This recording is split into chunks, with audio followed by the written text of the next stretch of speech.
Anda tidak bisa bahasa Arab, mengkampanyekan bahasa Arab, bilang Assalamualaikum aja salah. Coba tuh, dengar tuh, yang punya podcast. Assalamualaikum warahmatullahi wabarakatuh, gitu. Di mana ada? Anda mau ngeritik bahasa Arab, orang bilang wabarakatuh saja, salah. Assalamualaikum warahmatullahi wabarakatuh, gitu. Coba dilihat nanti podcast yang tiap hari itu. Saya kira calahnya cuma sekali, tapi semua podcastnya salah. Ada orang bilang, tuh di Indonesia ada Islamofobi. Tidak ada, yang fobi itu rakyat ke rakyat. Kalau negara tidak ada. Saya ingin tahu apakah ada pemerintah membuat kebijakan anti Islam? No. Minta Universitas Islam, IAIN dijadikan WIN. Udah, lakukan. 27 WIN sekarang di Indonesia. Hebat-hebat. Minta undang-undang pesantren, kasih.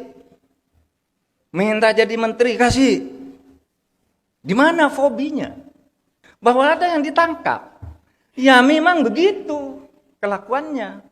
Wah itu ada ustadz dikriminalisasi. Kamu enggak tahu ya, saya bilang. Ustadznya berapa? Disebut 1, 2, 3. Ada lagi? Enggak. Kamu tahu enggak? Jumlah ustadz dan ulama di Indonesia ratusan ribu. Hanya 2-3 kiai kamu ribut. Padahal dia terbukti melakukan kriminal. Kamu tahu enggak? Jumlah penghuni penjara hari ini 31 Agustus 2022, 263.000 penghuni penjara. Berapa orang ustadznya? Berapa orang ulamanya? Enggak ada. Dari mana? Lalu ada kriminalisasi. Ratusan juta, ratusan ribu ustadz ulama sekarang bebas berdakwah kemana-mana, termasuk Anda mengadakan acara dakwah di hotel ini, boleh. Oleh sebab itu saudara, mari kita berislam dengan baik dan maju bersama Islam di negara kesatuan Republik Indonesia ini.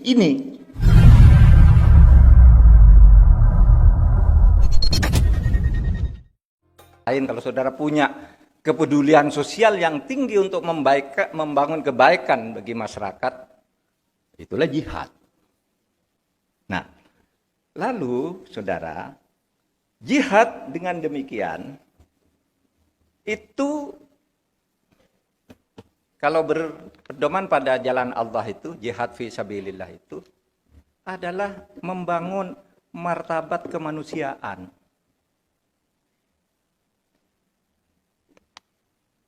Oleh sebab itu, tauhid itu juga kan untuk membangun manusia bermartabat. Syariah juga sama. Intinya tuh martabat kemanusiaan kita jaga. Oleh sebab itu membangun kebaikan.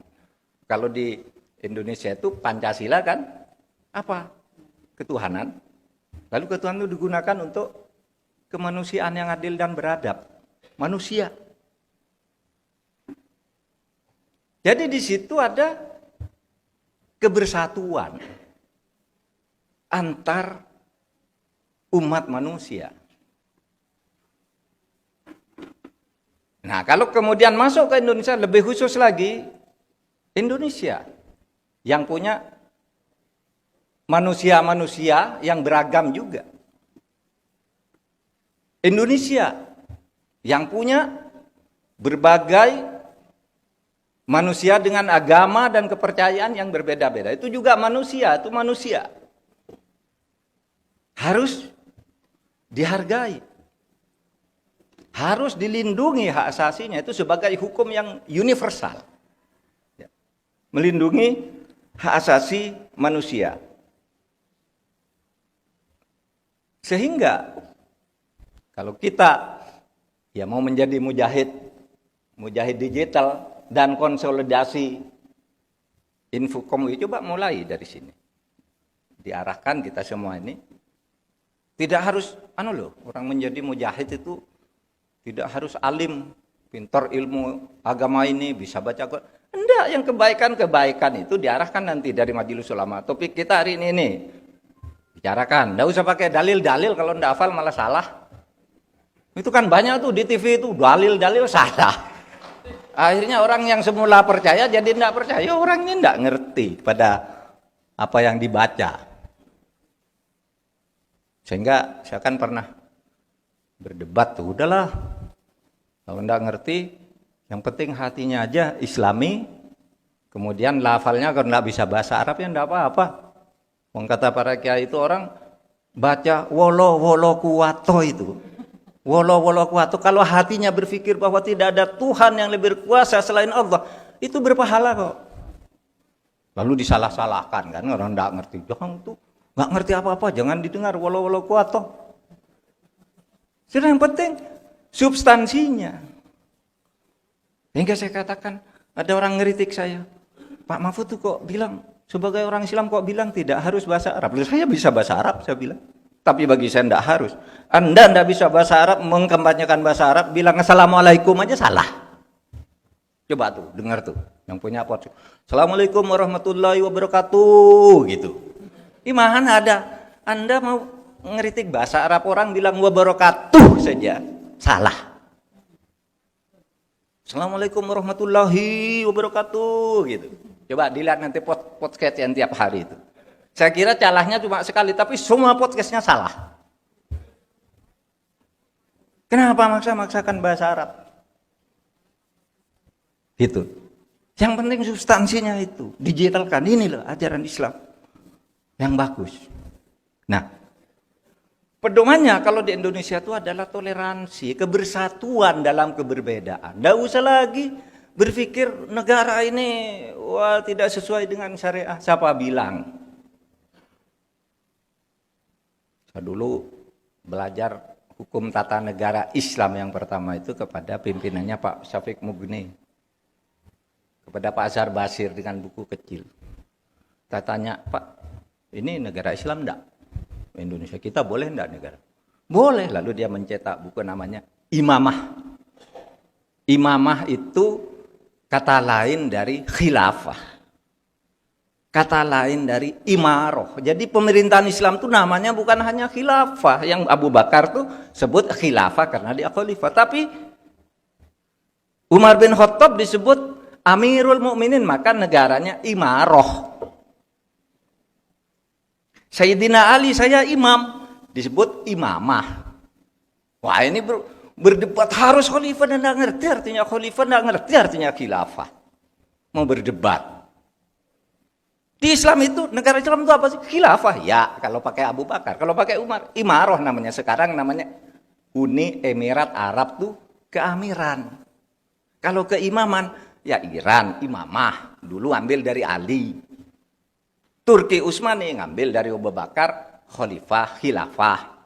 Ada juga as-sultani, ya sultan. Itu kan semua dari istilah-istilah agama yang semuanya ada istilah itu di dalam Al-Quran. Kalau di Al-Quran itu kholaif, kata khilafah itu di Al-Quran tidak ada. Tapi ada kata laqad ja'alnakum kholaif. Saya menciptakan kamu khalifah, pemimpin-pemimpin di bumi. Nah, oleh sebab itu kalau kita bernegara, saudara, keberbedaan itu adalah keniscayaan. Keberbedaan itu adalah keniscayaan. Tidak mungkin kita kok hidup di satu negara kok Islam semua, tidak mungkin. Tidak mungkin hidup di satu negara kok Arab semua orangnya, tidak mungkin.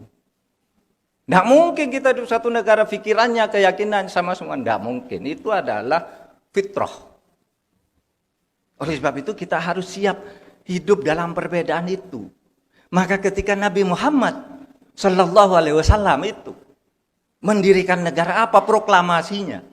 Proklamasinya hada kitab min Muhammadin sallallahu alaihi wasallam bainal mu'minin wal muslimin wa baina wa min Quraisyin wa Yathrib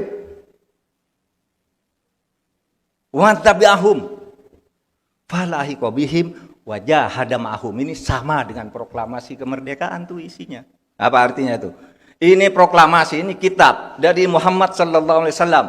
Ingat, antara orang mukmin dan orang muslim, dan antara orang Quraisy dan orang Yathrib. Apa? Wa man tabi'ahum, dan puak-puak yang ikut mereka yang agamanya beda, sukunya beda, falahiqa bihim, menyatakan bersatu. Sama kan dengan proklamasi kami bangsa Indonesia menyatakan kemerdekaan, bersatu dalam kemerdekaan. Wajah hadamahum, dan berjuang bersama menjadi jahid, mujahid. Wajah hadamahum. Wahum ummatun wahidatun bainan nas. Mereka ini yang di Mekah, ini yang di Madinah, yang dibangun oleh Muhammad ini, ada orang Yahudi, Quraisy, Yasrib, Nasrani, yang Muslim, ada Ansor, ada suku ini. Kemudian ditulis dalam sebuah konstitusi, namanya Konstitusi Madinah, terdiri dari 47 pasal. 47 pasal itu yang 24 pasal itu perlindungan terhadap orang-orang yang berbeda. Coba nanti dibaca tuh. Gampang sekarang cari begitu kok. Yang 23 itu bagaimana hidup bersama, mengatur pemerintahan, mengatur macam-macam enggak? Nah, Saudara, oleh sebab itu saya katakan Indonesia ini apa yang kurang? Mau beragama dengan baik, Anda udah dilindungi. Ada orang bilang, tuh di Indonesia ada Islamofobi. Nggak ada, yang fobi itu rakyat ke rakyat. Kalau negara nggak ada. Saya ingin tahu apakah ada pemerintah membuat kebijakan anti Islam? No. Minta Universitas Islam, IAIN dijadikan WIN, udah. Lakukan 27 WIN sekarang di Indonesia. Hebat. Minta undang-undang pesantren, kasih. Minta jadi menteri, kasih. Di mana fobinya? Rektor-rektor itu di UGM, ITB, apa sekarang bawa sejadah. Di mana fobinya? Kalau malu, kalau fobi itu artinya tidak boleh begitu. Orang takut kalau ada begitu. Sekarang tidak ada yang takut. Sehingga kaum muslimin di dalam negara Pancasila sudah naik. Mengalami mobilitas sosial yang begitu hebat. Kiai kayak Khalil Nafis ini. Kalau sekarang, dulu di zaman Orde Baru itu, kalau kiai kayak gini pergi ke Madura gitu naik mobil lek. Sekarang pakai pesawat dia. Nawar kelas 1 lagi. Saya minta bisnis, kalau enggak bisnis enggak berangkat. Bisa. Karena apa? Umat Islam itu tidak ditakuti dan tidak dimusuhi. Bahwa ada yang ditangkap. Ya memang begitu kelakuannya. Wah, itu ada ustadz dikriminalisasi. Kamu enggak tahu ya, saya bilang. Ustadznya berapa? Disebut 1, 2, 3. Ada lagi? Enggak. Kamu tahu enggak? Jumlah ustadz dan ulama di Indonesia ratusan ribu. Hanya 2-3 kiai kamu ribut. Padahal dia terbukti melakukan kriminal. Kamu tahu enggak? Jumlah penghuni penjara hari ini, 31 Agustus 2022, 263.000 penghuni penjara. Berapa orang ustadznya? Berapa orang ulamanya? Enggak ada. Dari mana? Lalu ada kriminalisasi.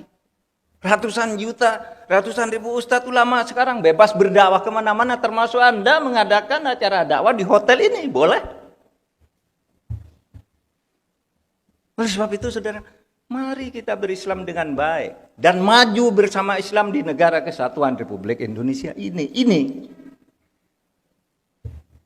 Nah, saudara sekalian, itulah sebabnya saya diberi topik, ya, bagaimana membangun mujahid yang membangun wasatiyah. Wasatiyah Islam itu Islam jalan tengah. Pak, mana ada Islam itu jalan tengah, Islam wasatiyah, Islam ya Islam, dia sama aja. Anda bilang, mana ada Islam rahmatan lil alamin di Al-Quran? Enggak ada. Enggak ada.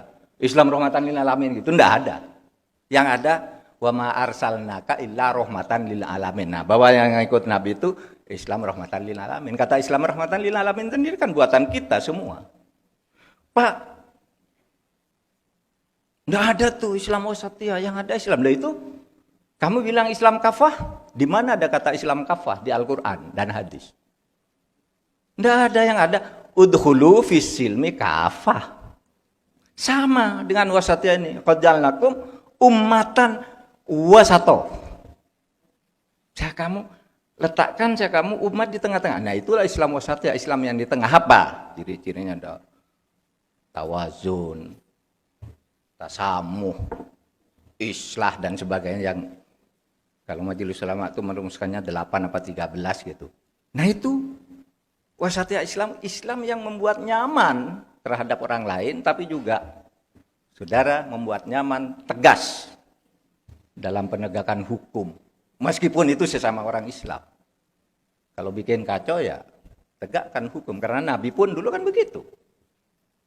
Kata Nabi kalau negara mau ingin selamat, tidak seperti negara-negara zaman dulu, tegakkan keadilan. Sehingga anakku pun kalau melanggar hukum saya potong kok tangannya. Kenapa Nabi? Karena kalau ketidakadilan dibiarkan, negara bisa hancur. Dan itu yang terjadi ketika Nabi masih hidup. Waktu itu, ya kan? Itali, Mesir, mana coba? Hancur-hancur gitu karena ketidakadilan. Maka kata Nabi kalau ingin membangun negara itu bangunlah dengan keadilan.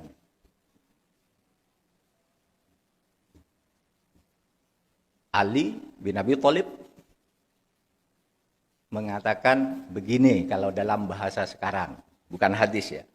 Tapi Ali bin Abi Thalib. Tabqa ad-daulah al-adila wa in kanat kafiratan. Negara itu akan kuat, kokoh kalau diperintah dengan adil meskipun penduduknya banyak yang kafir. Pemimpinnya banyak yang kafir asal adil, kokoh negara itu.